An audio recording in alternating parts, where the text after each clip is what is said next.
Hello and welcome back to a brand new episode of the 451 podcast with myself, Phil and Cam. If you do enjoy these videos, make sure to give it a like, subscribe if you haven't already, and let us know what topic you would like us to cover next.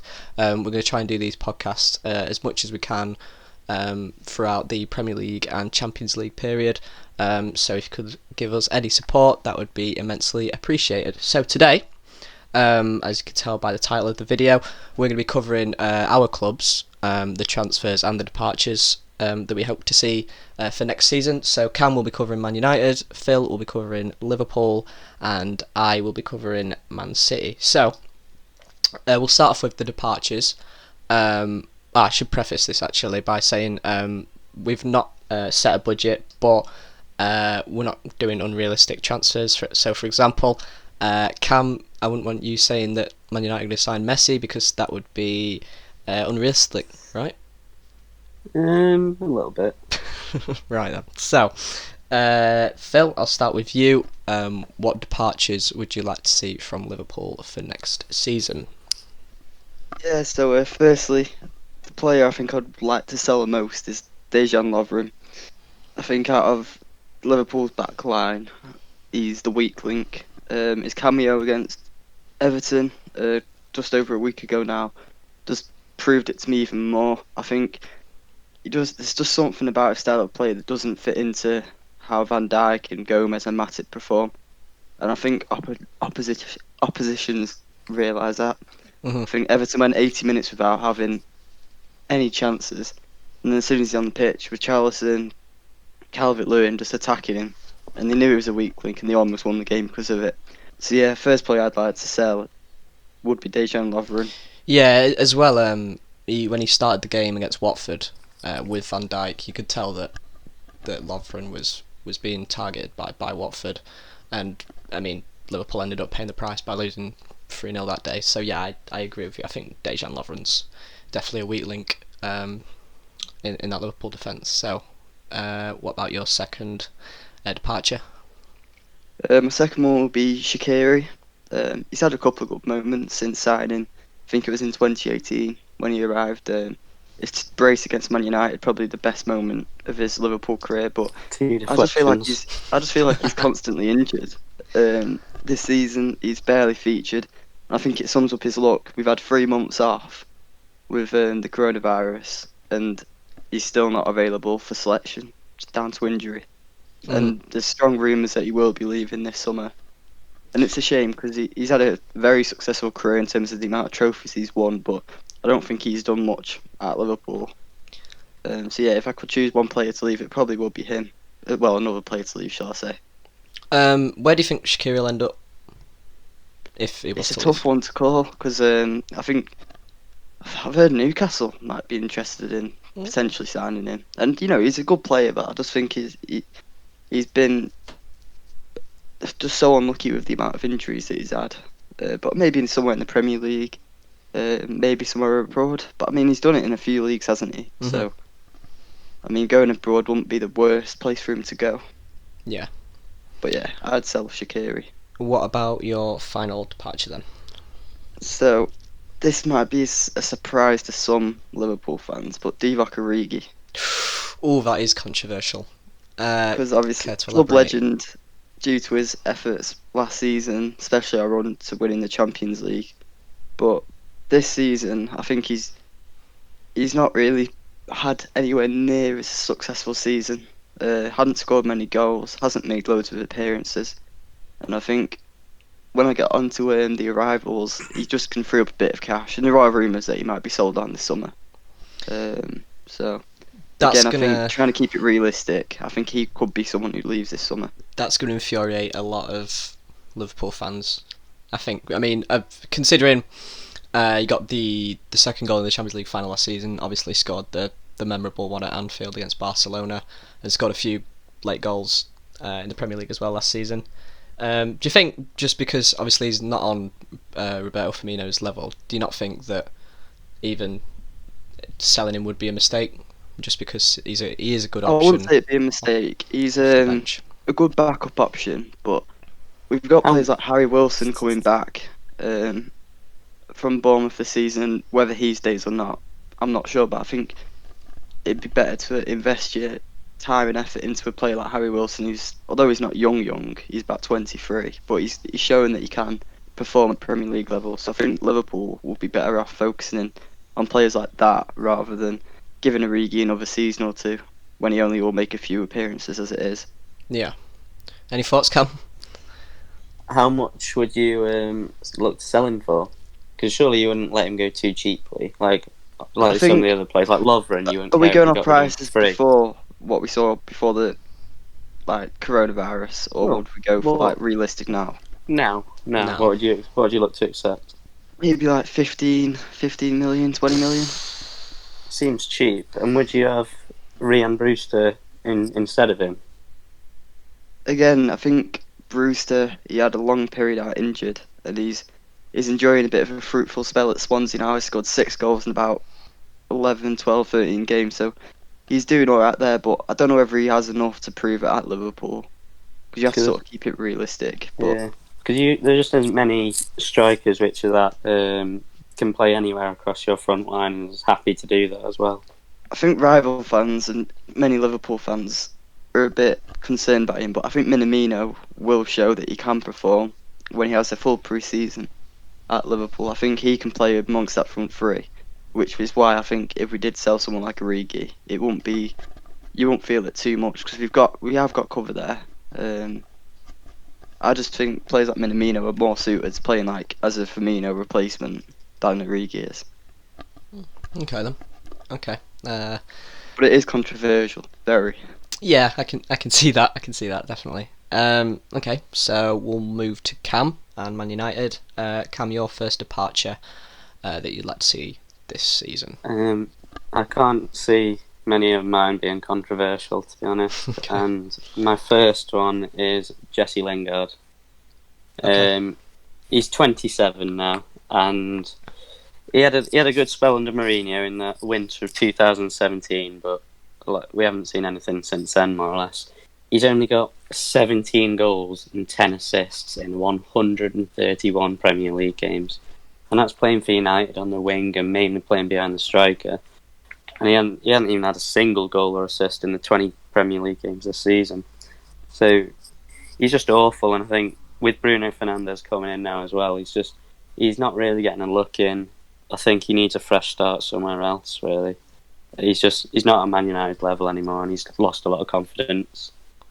Yeah, I think that's what it is. He's lost so much confidence. I actually, as much as Lingard has his haters, I don't think. I think if he gets a fresh start somewhere in the middle of the Premier League, maybe not at Man United's level, I think he can harness that talent that he had, kind of what 2018. But yeah, I think the confidence it's a big thing, and I think getting out of Man United, I think a fan base, to be honest, that have treated him quite poorly. I don't know if how that sounds from your, but I think he needs a fresh start and needs to get away from that toxic atmosphere. Yeah, I think it is just because obviously he had that good spell, but when you're supplying, like, this is probably one of our most productive seasons in terms of having strikers that can score goals with Rashford and Martial, and to not even be able to get an assist for one of them. He just seems to make the wrong decision all the time. Like, he'll shoot from long distance when there's options to pass, or he'll try and dribble past everyone instead of making a simple pass. Yeah, he'd be my first player to get rid of, mainly. Phil, do you think that's a confidence thing, or do you not particularly rate Jesse Lingard anymore? I don't particularly rate him, but I think at the same time, when you're playing for one of the biggest clubs in the world and you haven't contributed to a goal or even an assist, like Cam said, when you've got strikers like Martial, Rashford, Greenwood all around you, I think the pressure of not performing to what fans expect is going to be hard for a player if your confidence is already shattered. And I think maybe it's a confidence thing. I think we have seen him he's had good moments at United, like his goal against Palace, was it, in the FA Cup? Yeah, he likes his Wembley, yeah. Yeah, he can have his moments, but as a player, I think as a United player, and especially now you've got like Bruno Fernandes in that attacking midfield role, I think there's probably not a future for him at the club, is there? No, I for don't much think longer. so. No, I don't think so either. No, yeah, he seems to be left out the squad quite a bit recently as well. Yeah, I think he has to get out of there. I think you're right. He does need to be sold on. So yeah. Second departure, Cam. Philip Jones. That comes as a shock. Yeah. He's 28 now, and we signed him in 2011. He's made 150 appearances for us since signing 2011, which averages out 16 a season. Wow. And when United are playing 60 games a season or something like that, it just shows how injury prone he is.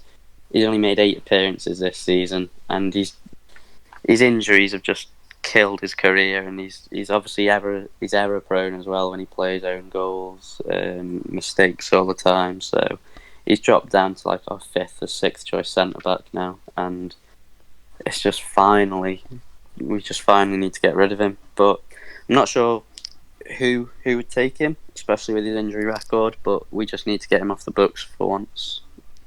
Yeah, I can't really argue with that, Phil. Yeah. Yeah, again, he's one of those players that, I mean, when he first got signed, Ferguson really rated him very highly. But I think injuries has blighted his career, and since then, United have signed other players, and it's going to be hard for someone when they've had injuries like that to like try and fight back to get into the team. I mean, at times he's become a bit of a comical icon at United. Yeah. In many games, very similar to. Maybe you might not agree, but when you've got like David Luiz at Arsenal, Lovren at Liverpool, he's one of those players that rival fans like to take the mick out of. And I feel like that's what he's like mainly thought of at United. Just wait that next mistake or the next poor game that he'll have. People are always waiting around for that. Yeah, definitely. Like you said, it's like the Lovren for you. But luckily Phil Jones doesn't play too often for us at all nowadays, and yeah, we just need to get rid of him. Like this one, I don't even mind if it's just for free, just giving him a new chance, a new career, just to save it a bit at 28, because there's only a couple of years left before clubs will not want him at all, really. Yeah, no, I agree. Third departure then, last one. Most of the time, United fans forget that he's still here, but Marcus Rojo. Oh yeah. Yeah, he's 30 now, and he's been on loan at Estudiantes, his boyhood club, since January. But he's so injury prone. We're still paying his wages as well, I think. But he's so injury prone. He's not as error prone as Jones, but he's only made 17 appearances in the last 2 seasons. I did quite like him when he played, and I liked his partnership when he plays with Eric Bailly. They're very rash, but yeah, he just doesn't play enough. And all 3 of these players that I've said, they all earn around 75 to 80 grand a week. So it'd be a big saving on the wage bill as well for the club. But yeah, it's just about time that we got rid of this deadwood that seems to be hanging around the club for ages. Yeah, again, I can't really argue with that. I guess if Manchester United want to push forward, you've got to get rid of this dead weight. Some of it has been removed in January and last season. And I think the likes of Jones and Rojo, they need to go for Man United to push forward. Yeah, Solskjaer's been really good at getting rid of the deadwood, and if you're not like, these have been hanging around the squad like in and out, but Solskjaer's made a decision like you're not in my plans, so we're just getting to get you out of the club, like with Sanchez. So he's doing well at getting rid of the deadwood. He's pretty ruthless, to be fair, more ruthless than I thought he would be. Solskjaer. Yeah, no, I agree. I think those are all good cases for departures this season. I'll move on to my 3. So mine are obviously going to be a bit more. I mean, the level from Man City to Man United there might be a bit more argument for mine. First of all, Benjamin Mendy. First, he's too injury prone. I think the injuries, which have been quite unfortunate. Obviously, you don't wish injury on any player. I think the injuries have really hampered his progress at City. I think I remember when he first came in the 17-18 season, he looked so good, so promising. And I think the injuries have really buggered him over. And I mean, there's spurts of potential. You saw the game against Arsenal. He actually played really well, and I thought if he can kick on and maintain that progress, he could be our starting left back next season, and we might not even need to bring one in. But you saw against Chelsea on Thursday that he's still got that error in him. He's still so rash when he's defending. Sometimes when he's going forward, his crosses are poor, nowhere near to the standard of what they used to be. And yeah, I think when you can get better out there than Benjamin Mendy for a club the size of City, I think you got to take that chance, get rid of him, and bring someone else in. What do you think to that?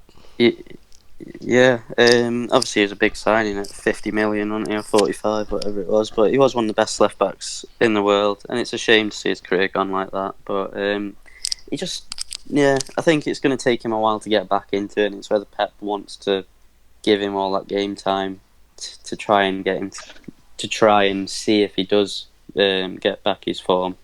But he just seems too safe in possession when he is in it, either passing it back as times or, like you said, making a really poor cross. And you've managed without him, so it won't be a massive loss for you. I don't know where he'd go, how much money, maybe back to Monaco. I think he'd go back to back to the French league at least. I'm not saying his career's dead. He's not at that age yet where he's going to start declining. If he can keep himself fit and maintain good form, then obviously he can get back to that level. But I think at Man City, the way we're wanting to go, I don't think we have enough time to maybe invest in someone who's hot and cold. So I think, like you said, Monaco, I think that's not a bad shout to go back to. The second one then, I've got Nicolas Otamendi. You mentioned about comical icons at your club. Arsenal got David Luiz. Liverpool have got Lovren. Liverpool have got Lovren. Yeah, that's right. Yeah. I wish we didn't. Yeah. Man United have Phil Jones, and we have Nicolas Otamendi. Oh, that's harsh. That's harsh. Is it hard? Have you watched him? When we go on about comical people, we go on it who rival fans like to target as well, and I'd say we target as a rival fan John Stones. Yeah. Oh, yeah, but Nicolas Otamendi is. If you watch him in big games now, well, I mean, 2 seasons ago maybe he was fantastic, but now he's too aggressive, and to say he's not a particularly fast player, he goes far too aggressive into tackles, and you always think, no, he's either going to foul the player or he's going to get spun and he's going to get left out of the game. He's not much of a ball player. He never was. And he doesn't even have that to his side now, whereas Fernandinho maybe doesn't have enough pace, but he definitely can. He's got a brilliant passing range, and he's got an eye for the game, which Nicolas Otamendi, in my opinion, doesn't. Like I said, it might maybe a bit harsh, but for me, I think he's got to that age where he's starting to really deteriorate, and I think if we keep him on for another season and carry on playing, you will start to see that. Yeah, I think now would be the right time to cash in, but from a Man City point of view, when you're already short on centre backs anyway, would he not be worth just keeping? Well, I think it's not like we've not got the money to invest in new and better centre halves. So I think, like, why not? If you wanna get rid of well, maybe not Deadwood, but players that are starting to downturn and starting to play a bit I think I'm seeing a trend in terms of it just shows how good Man City squad is when you're seeing these types of players compared to mine and Lovren, etc. Would you take Otamendi at Man United? I wouldn't take him at United, but it's when these are the players that you have to get rid of, and I'm saying Phil Jones. True, yeah, that's true. I think it was telling. We all know how good Man City squad depth is, but the first game back when they played against Arsenal, and all these Premier League clubs were doing friendlies against Championship clubs, City did 2 starting 11s against each other. That's how good the squad is. Yeah. You have that level of competitiveness, and I think that's why names like Mendy and Otamendi are players that you'd rather get rid of, because compared to the rest of your quality in your squad, they're just not as good, are they? Or they've just gone downhill. Yeah, who's your third choice then? It's been a big one in the news. Leroy Sané. I've started to get the impression that he doesn't want to play anymore, and to play for Man City anymore anyway. And I think he wants to try and get that move to Bayern Munich. For me, I wouldn't. I mean, I know he's a very, very, very good player, and a player with a lot of quality, but I don't want a player around the club that doesn't want to play, because again, that's not the attitude that you need to be going deep into the Premier League, into the FA Cup, into all the domestic competitions and the Champions League. That can have an impact on the dressing room. So I would cash in now rather than let him see his contract out, because that would be silly to waste probably what you could get 50-60 million for him. I think that'd be silly to waste that opportunity and let his contract run out and let him go for free to probably Bayern Munich anyway. And I think we probably will bring in one, maybe two more attacking options in the summer, so we can work around that. And I think now's the best chance to cash in, considering it looks like he doesn't really want to play anymore for the club. So yeah, that's my 3 departures. Have you got any quarrels with that, or? No. I think it's a massive shame to lose someone like Sané out of the Premier League, because he's one of the best wingers in the league, if not the world. Still very young as well. I think if he goes to someone like Bayern, that he's strongly rumoured to, he's going to turn into one hell of a player. Yeah, he's going to be a star at Bayern. With Alphonso Davies on that left flank as well, Bayern are going to be a team to watch.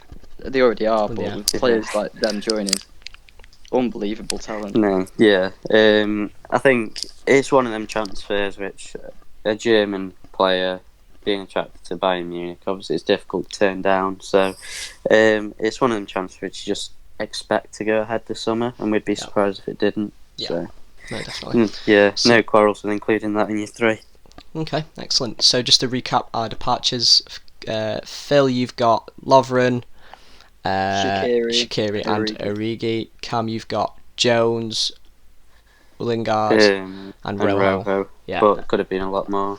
Well, I think yeah, definitely. And I've gone with Mendy, Otamendi, and Sane. Let us know if you agree or disagree with that in the comments or on Instagram at the 451 Podcast. So now we'll move on to the signings, probably a bit more exciting part of the video. Again, we've all got free in, free out. So Phil, I'll start with you. With Liverpool, who would you like to see them bring in this season? Sorry. So the first player that I'd like to bring in, it might come as a surprise to you both, but Jamal Lewis from Norwich would be a player that I'd like to see Liverpool sign. Okay. It's long been known. I've got reasons for it. Long been known that apart from Robertson, left back cover is very sparse at Liverpool. After Robertson, we've got Milner, but he's a right-footed left back, and for me, I think as a left back, you should be left-footed. Same if you're a right back, being right-footed. And I think we lose the balance when Robertson's not there. It was telling against Everton, and we miss Salah as well. But I think you just lost a bit of balance of the team, the way they set up that day. And with Norwich looking certain to go down, you could potentially get in for a bit of a cheaper price than you might if they stayed up. I think with Klopp, it wouldn't be the first time that he signed a relegated left back and then turn him into one of the best. Like, I'm not saying Jamal Lewis would turn into the same standard of player Robertson has, but I think he'd provide very good cover throughout the season for Liverpool. And I think he's shown glimpses at Norwich of him being a good player, and he's highly rated. So for me, I'd quite like to see Liverpool buy someone like Jamal Lewis. Yeah, I like that. I think obviously there is holes in his game that would need addressing. I mean, he's a good attacking left back, but can he defend at a high level? Again, his crossing leaves something to be desired. So obviously Jurgen Klopp can get that out of him if anyone can. It's Jurgen Klopp. But yeah, I like that. I think the principles are there for his game. I think that would be a good astute signing for Liverpool as backup, and maybe, who knows, as number one left back in the future. But yeah, I like that. What about your second signing? So the next one it could be viewed as slightly unrealistic, although there are quite a few rumours going around. I've gone for Traore from Wolves as a player that I'd like to see Liverpool sign. Ooh, okay. Watched him throughout this season, and I didn't realise, but last season he only had 2 goal contributions to his name all season out in 29 appearances. But this season he's already got 13 with 9 assists, which is ranked third behind Alexander-Arnold and De Bruyne. So I think that speaks volumes of how creative and effective he's been in the final third this season. He's got a formidable partnership with Jimenez up front for Wolves. They've been a revelation this season. And I Mhm. think it would just be one of those signings with me saying players like Shaqiri to be sold. If we want to retain good players and still be competitive whilst all the other rivals are strengthening, I think he'd be a good addition. It's a player Klopp said publicly that he likes, and this season he's shown how good he can be. He rips Liverpool apart in January, and he's also got goals against Man City home and away this season. So I think that speaks how good he can be when he wants to be. And I think it's just consistency that he needs to get now, and I think he's proven that more this season. Do you think he'd be content with a place probably on the bench for Liverpool? So, That's the only problem. When we was doing this video, I was struggling to think of players that would want to come to Liverpool and sit on the bench, that are going to be an improvement on the players that we've already got. But I think a lot of players that come to Liverpool at the start of the career, they're always going to start on the bench whilst they learn how to play. I think he'd find himself with some game time. I think he's something different that we've not potentially got. Um, Yeah, I think compared to the players that we've got, you got different like physical attributes that I don't see any of Liverpool players having. He's one of the most explosive players in the Premier League and in the world. I think he's only 24, and a lot of Klopp signings since he's been at Liverpool have been ones entering into the prime. I think he'd just be a great addition. But again, the price tag would be very heavily. It would be an expensive signing, and whether Liverpool would ever splash that much money on him, I'm not convinced. But I would like to see him make a move to Liverpool. how many thoughts? yeah, I think it's a good job that we said there would be no budget, because he would be an expensive He definitely backup. would be. But Mm, yeah, I think you could see. I think Liverpool are looking for like a top class winger or an attacker, and I think you could see Salah play more in Firmino's role or the striker position with a top class winger coming in and getting a lot more game time. Not to say that Firmino's completely out of the team, just that'd be one of the options of more game time. But yes, that'd be a good transfer. I'm a little bit sceptical, just because I think Traore operates so well in lots of space, and at times you're not. I mean, when Wolves play, they tend to play on the counter attack, and teams don't tend to sit behind the ball. yeah, that's a very good point because he's not the sort of player that he's not He has the same improved. kind of player as Mane or Salah, and he is more of a counter-attacking threat with the pace that he's got. And a lot of teams now play deeper against Liverpool, so it might not be the best fit in terms of the way we But play. but definitely, as you said, a plan B, that it's not a bad plan B at all. Having those sort of physical attributes on your bench to terrify teams. I think he'd also have to improve still his goal contributions. I know he's like you said, he's third in assists, but he needs to show that he's more of a goal scorer as well. I think 3 of his 4 goals this season have come against Man City, who tend to play a high line quite a lot. So again, I'd want to see him improve, not just as a counter-attacking player, but as a player that can more technically to teams that are going to be sit men behind the ball. So yeah, I like it, but I think it does have its limitations. But if Klopp can get the best out of him, then it'd be a fantastic signing. I agree. You've only got 2, haven't you? I've only got 2, so I'll Wow. let you and Cam go ahead now and Are tell you me trying to yours. say Liverpool are that good that they don't need anyone else? When I look at the starting 11, I can't Yeah. think of many players that could come in and are better fitted to this system that we've got. When you look at like Liverpool's midfield and you compare it to Man City's and other midfields, they're obviously not as good as them. Like when you put one against the other, but the system that they have, they're the best suited to it. I believe in this current moment, I can't think of many players that we could go out and sign Yeah, that would be better. That's all it is. I genuinely wouldn't be surprised to see Willian join on a free, to be honest. What, Willian joining Liverpool? On a free, yeah, as a proper backup. Like, I can see you losing Shaqiri or selling him, and then having Willian as a backup. I just can't see that happening. He's not. I know he wants to stay in London, but And would he really want to settle for a place on the bench after? I know he doesn't play every game at Chelsea, but he spent his entire career. He rejected us before he went to Chelsea. I just can't see it happening. fair enough. Okay. Yeah. Right. Let's move on to Cam. Take the stage with your 3 signings. First one is centre back. It's a bit of an issue for United, so I've gone for Koulibaly. Okay. Elaborate. What are you? No. I'm just. Is that some? Well, I'll find out later. Yeah, we'll find out later. He is rumoured to go to Man City, but I think that is just Napoli trying to get a bit more money for the player. He's 29, and I think he's the ideal partner for Harry Maguire. Whereas he's like Eric Bailly is, but he's too injury prone. He's not available all the time. And Lindelof does have his weaknesses, and he doesn't complement Maguire too well. He's very fast for a centre back. He provide cover well for Maguire, and because obviously Maguire's speed gets exploited quite a bit, such as a Bergwijn goal. He's ruthless in the tackle. He's strong aerially, meaning Maguire won't have to be pulled out of position all the time. When Lindelof's always targeted. He has a 72% success rate in aerial duels compared to Lindelof's 60%, so that's a big difference. And also he's used to being in like a possession dominating side with Napoli, participating in the build-up play from the back, and I think he'd form a formidable partnership with Harry Maguire.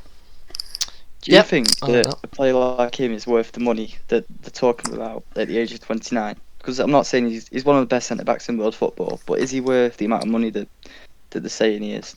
85 million for a 29-year-old. Luckily, we don't have a budget. But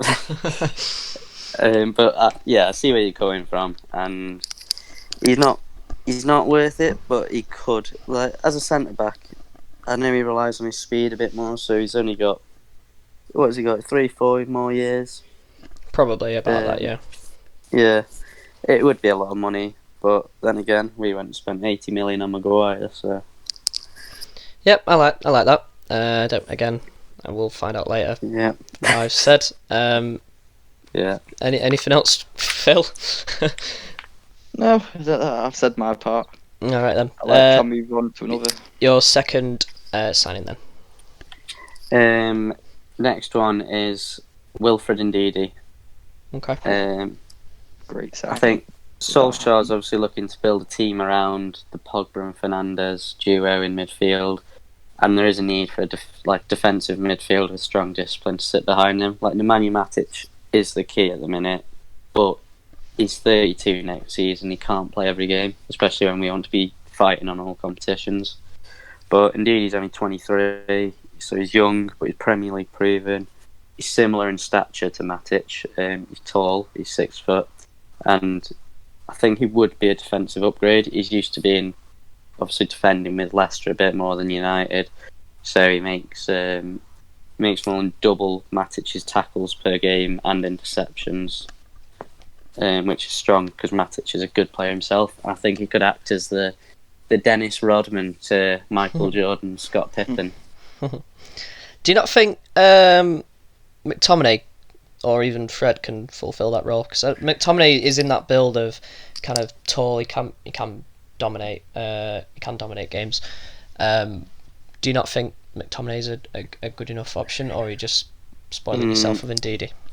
I don't think he's got the same discipline and the same discipline just to sit in that role. And I prefer McTominay and Fred as more box to box players who can create, can chip in with the odd goal and stuff. But this is a position we don't care about anything they do in attack. Just get the ball off the centre backs and feed it forward and break play up, and just that role, like Fernandinho's role in a way, went last season. But Yeah, again, I can't. I like that side. I'd really like that. I think the fit is good, definitely. And like you said, it can be the Dennis Rodman to Pogba and Fernandes to allow them to create. But yeah, and not quite as eccentric as Dennis Rodman. Yeah, not say, no, definitely not. No. But yeah, no, I do like that fit. I think obviously if it was to happen, you're gonna have to probably chip in with what 75 million, I would say. We can give them Phil Jones and Lingard. I'm sure they'd appreciate that. Yeah, definitely. Yeah, so I like that. Signing number 3 then, last one. I think this is the most obvious need for Man United. The right wing position, I think it's one of the most obvious ones. I could say Jadon Sancho. Mm-hmm. I can't remember the last time we had a proper right winger, to be honest. And Christ, what was I saying? No, there we go. Unlike the other 2 transfers, they were just like once kind of thing. But this one, we don't have any depth in the right wing position. We've been playing Dan James out of position there. We're forcing Greenwood to get play there. He's our best player at right wing at the minute. He's good mates with Rashford, so hopefully he can tempt him. And he's looking like a likely signing, with him not being included in the starting 11 in the last 2 matches for Dortmund. But 17 goals and 16 assists in 25 Bundesliga starts. That is impressive. Mm-hmm. And I think he's just an exciting player, and we really need a right winger, basically. It just fits. Everything makes sense in the transfer. Do you not think maybe a proper number 9 is a bit more urgent? Or do you, because I do like Greenwood as a right winger, maybe not as an out and out winger, but as an inside forward that plays on the right. Do you not think maybe a number 9 is more urgent? Because Martial, of course, is playing up there now, and he can have games where like he did the other day against Sheffield United, where he can take over and he's ice cold in front of goal. But he can also have games where he goes missing and he's not really a focal point at times. Do you not think? He has improved a lot in his hold-up play and his little one touch just flicking it around the corners and stuff, and his interplay. But I don't think it's that urgent. He scored 19 goals this season, and he was being injured for two and a half months as well. It's an impressive return for a young striker who's only just being trusted. And I think them games which you say he goes missing, he's not getting fed with anything in them games. Where if you feed him, he's a very clinical striker. And I think if you provide him with Sancho and Rashford either side of him, Pogba and Bruno behind, then I think you see his returns, and then we make the decision the season after whether to go all out for number 9. Mm-hmm. Okay, right, I like your point. Phil, do you think if those were to come through, Koulibaly, Ndidi and Sancho, would Man United become a title competing side?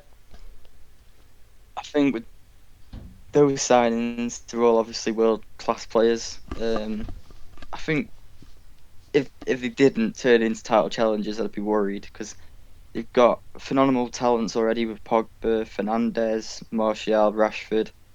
I think you'd improve. I think whether you need maybe 1 or 2 more. Do you think that would be those 3 players? Do you think that would be the last bit you need, Cam? And then do you think you would be good enough to challenge for the league, close the gap to Liverpool, City? I think challenging and winning the league are 2 different things. With that squad, we should be challenging. I'm not saying we would win it though. We might need a bit more quality in terms of squad depth then. But with them sides, I'd be annoyed if we didn't go challenging for a league, and you'd have to look at Solskjaer's tactical ability then. Do you think Luke Shaw's good enough to be your first starting left back if you're going to compete for titles? Do you think he's good enough? I know we're going a bit off topic, but no, yeah, it's a good point. Left back is obviously a concern, but I think it's one of them positions where it's not an urgent need. Like, we need a few more first, and I think we can do next season with Shaw and Brandon Williams acting as backup, and Deleu can play there if needed. Just like we can manage. But I do, yeah, he's not. And Man City obviously won the league with Delph at left back, so it's doable. Hey, don't diss Fabian Delph. I'm not dissing him. I'm just saying I prefer Luke Shaw at left back than Fabian Delph. But Luke Shaw's improving. I think Brandon Williams has ignited him a bit to start performing. But yeah, I think it's one of them again where you look. He's not the most urgent concern right now, and then you'd look at that the following transfer window. It's all about system fit as well. It's not just having world-class players, because we've seen teams with world-class players that haven't done quite as well. I think, like I said, if those players can fit into that system, whether it's a 4-2-3-1 or a 4-3-3, if they can fit into that system, then yeah, definitely United can challenge next season. I don't see why not. Along with Chelsea as well, and obviously Man City and Liverpool. But yeah, I'd say they could be good off off the back of next season. So yeah, right, that's all three, isn't it? Yep. That's all three. Okay. Right, so I will move on to mine. As always, I say I have three. I've got 7 here.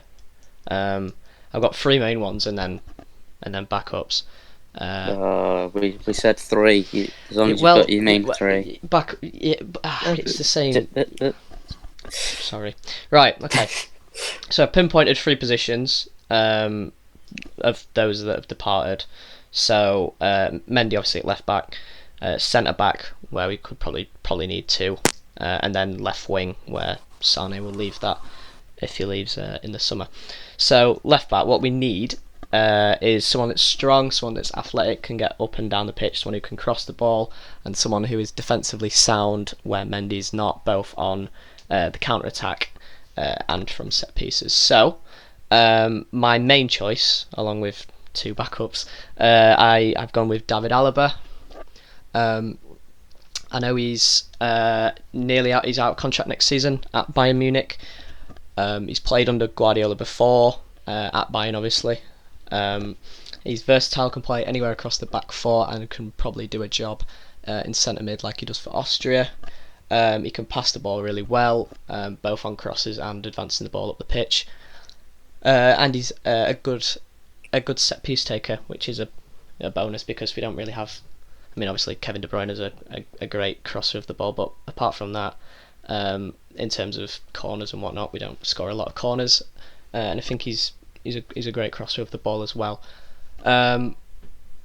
He's getting on a little bit. It's weird to think that he's still only 25, 26. It feels like he's probably like 30, 31.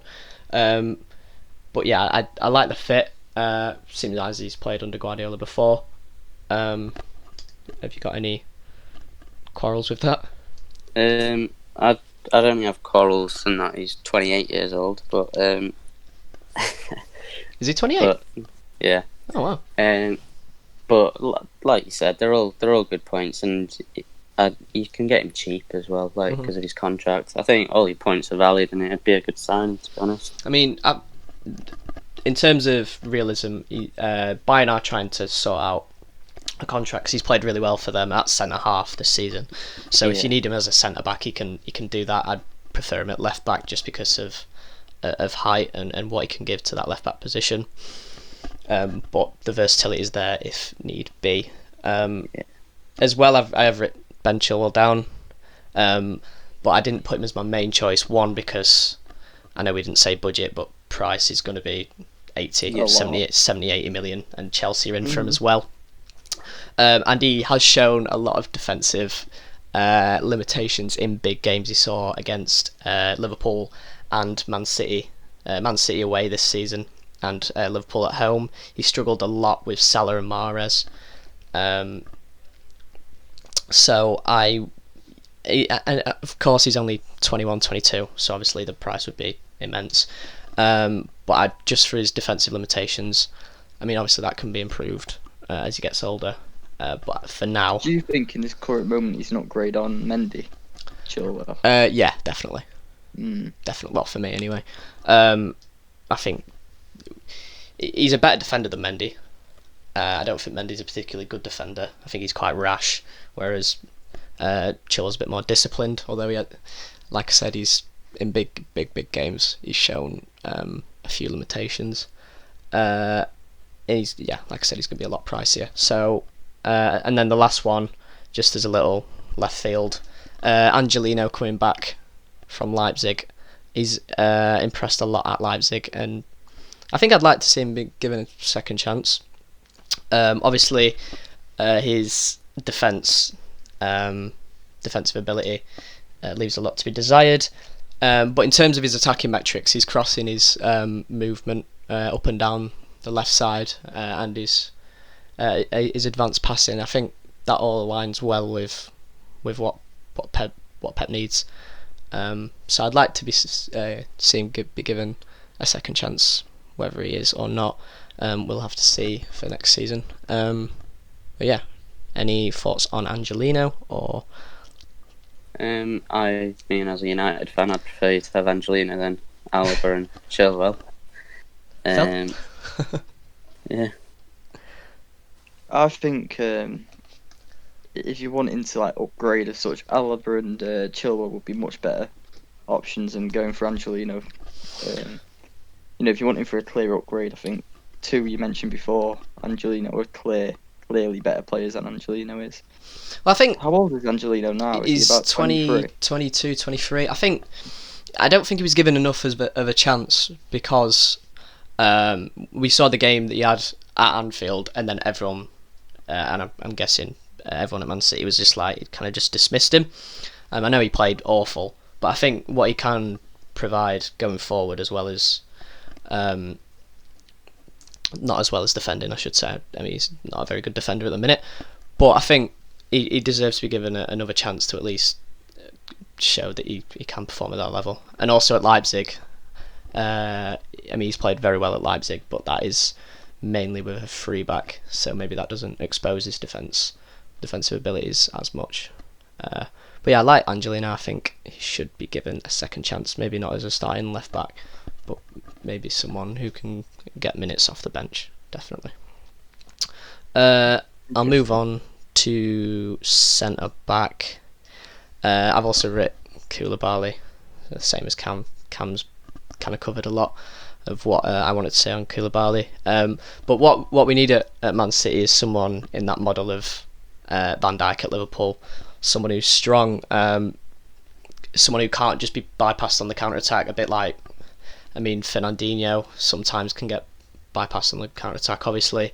Otamendi has his troubles because he's so aggressive, and he's not very quick either. And someone who can make whoever's around them better at defending.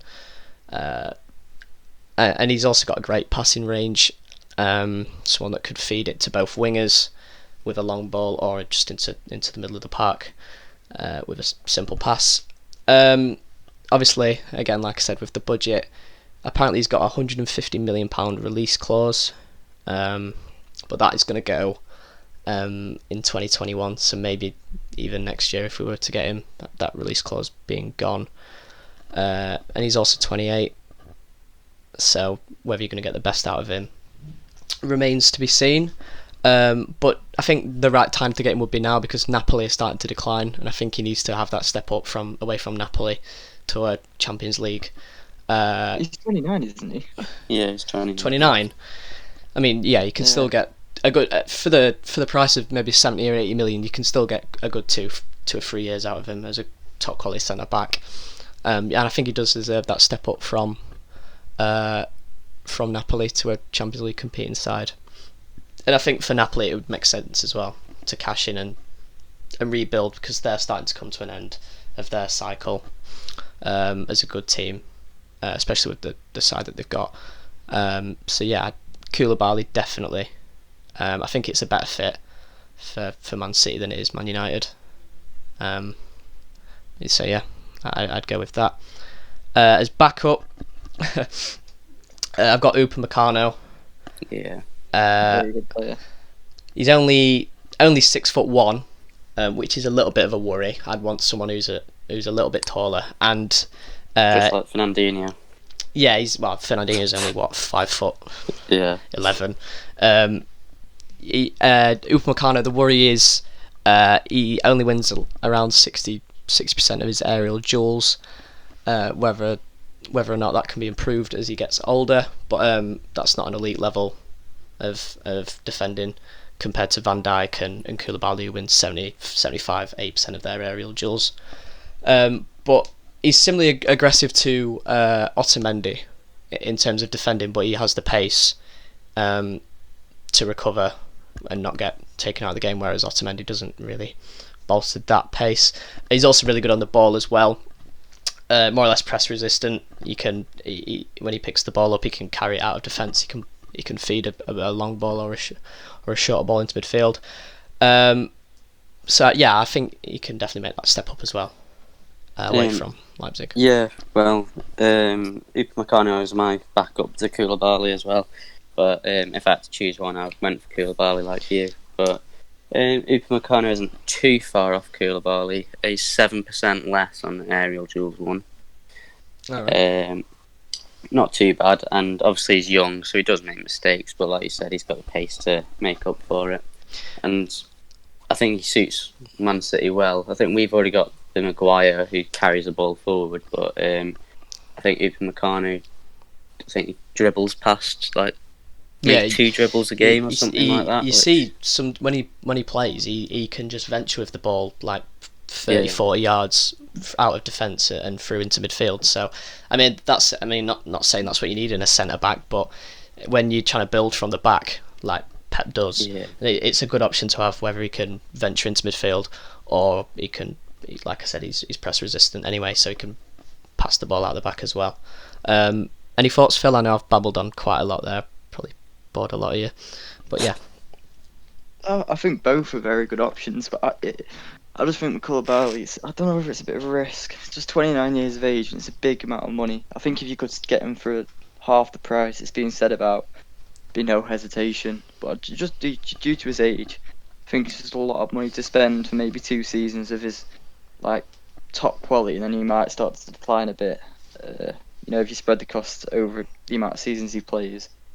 I just don't know. He's a very good player, and if United or City were to get him, he'd have a formidable partnership with either Maguire or Laporte.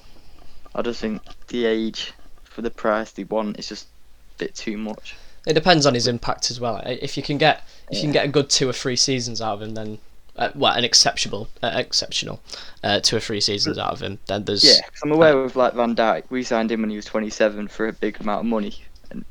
He's been exceptional ever since he came, and Koulibaly would probably be the same. It's just he's a couple of years older than Van Dijk was when we signed. I just think it's just a bit too.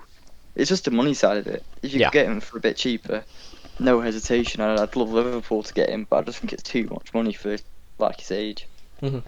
Yeah. So that's all my centre backs done. So left wing now. Obviously, with Leroy Sané going, we're going to need an alternative to Raheem Sterling, so someone who's not just going to cut inside and shoot like Raheem Sterling does. He's quite what's the word? Reliant on doing that a lot of the time, Raheem Sterling. So we need someone different to that. Someone who's technically brilliant, obviously, to play in that system. Someone who can drift in off the flank as well as just hug the touchline. For variety, and someone who's not much of an ego, so he won't have any troubles with chopping and changing out the start 11. So I've gone with Mikel Oyarzabal from Real Sociedad. Very good player. Someone who he plays on the left, but he's a left-footed, so it's a different option to Sterling. He can play anywhere across the kind of attacking midfield, so he can play on the right, he can play on the left, he can play as a second striker. He's kind of a Bernardo Silva mould if you've never watched him before. Someone who can, like I said, cut in off the right, or even as a left winger can cause a lot of damage. He's kind of a little bit like David Silva in the way that he can find passes as well in the final third. So that's something that Raheem Sterling doesn't do too often. He can sometimes rely on his pace to beat defenders, whereas Oyarzabal doesn't really need to do that. Seems as though he doesn't have a lot of pace. He's, like I said, his pace can let him down as well, and I think obviously to play in a Man City team, your goal contribution needs to be very high. and he's kind of ebbed and flowed throughout the season in terms of his goal contribution. So obviously that will need to improve. But apart from that, I think as an alternative, I think it's a really good option. He's a top quality player. He's a Spain international. He's already scored for Spain a couple of times, and his playmaking abilities will be a great suit for Man City. Any thoughts? I've rated him. I do quite highly. He's been linked with Barcelona in the past, and I think that speaks volumes of how good he is. And he's still very young. I think for someone like Man City, he'd be a perfect fit, and wouldn't be too far off the quality that Leroy Sané is either. So I think that would be a fantastic signing. What do you think, Cam? Yeah, like you said, he's been linked to City as well for like 3 years now.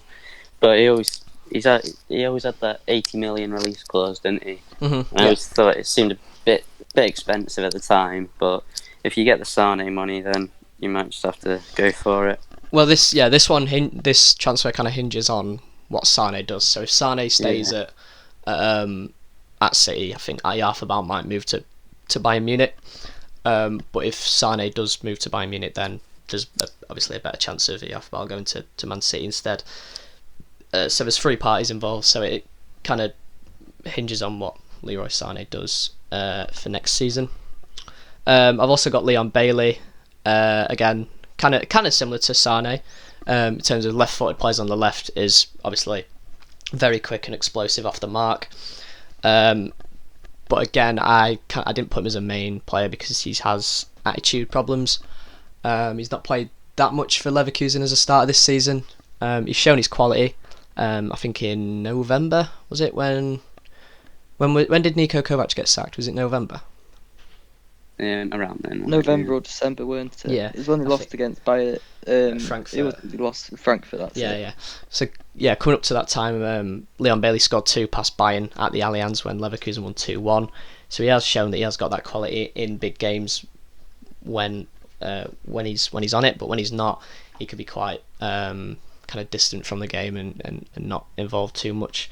So I kind of didn't put him as a main option just because of that. But if anyone can get the best out of him, then it's Pep Guardiola as an attacker, definitely. Again, questions over whether he'll fit in the system, but I like him. Just needs the attitude to work at a top level. So yeah, that's my 7. So yeah, that's it, innit? Everyone's done? Yeah. Yep. Yeah, Made all transfers spoke about.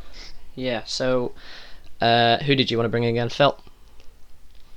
Say that again. Said who did you want to bring in again? So I said Jamal Lewis and Adama Traore. Cam, what about you?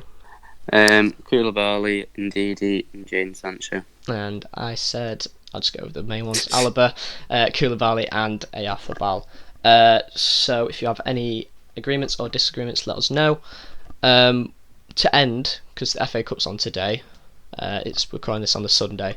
Arsenal are playing right now against Sheffield United. What do you think that score is going to be? It's 1-0 to Arsenal at the minute, isn't it? Oh, is it? So, yeah. Oh, okay. They scored through a penalty. Okay. I'll go for to end the second half. I'll go for 1-1, go to extra time, and Arsenal win. Phil? I'm gonna go 2-1 Sheffield United. Ooh. Okay, I'm going to go Arsenal. Just because they're winning. It's kind of a safe bet right now. Leicester-Chelsea, that'll be a good game. It's 3rd v 4th in the Premier League, but obviously FA Cup quarter-final, so it's different circumstances. Phil, who do you think will win? In which game, sorry? I got distracted. Come by on. the Arsenal game. Leicester-Chelsea. I think Chelsea will win that, and I reckon it'll be 2-0 Chelsea. Cam? 2-1 Chelsea. I'll go 1-0. Oh, I said Chelsea to start. I'm going to go 1-0 Leicester, just because you two said Chelsea. Spice it up. And then finally, the game at 6:15, Newcastle versus Manchester City. 4-0 City. Jesus. Okay, Cam? 2-0 City. I've got to say City. I can't say Newcastle. We'll go with 2-0 City. So yeah, that wraps everything up. If you did enjoy the podcast, make sure to give it a like. subscribe if you haven't already. Let us know what you'd want to do us to do in the future as well. Follow our Instagram at the 45